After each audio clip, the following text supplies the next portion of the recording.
Today we celebrate the first glorious anniversary of the information purification directives.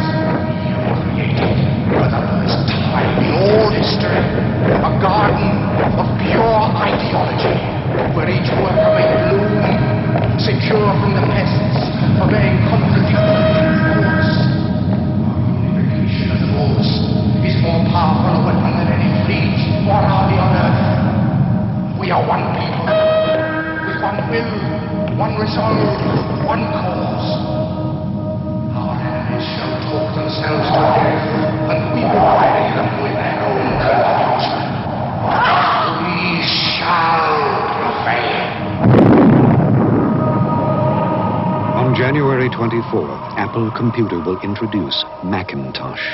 And you'll see why 1984 won't be like 1984.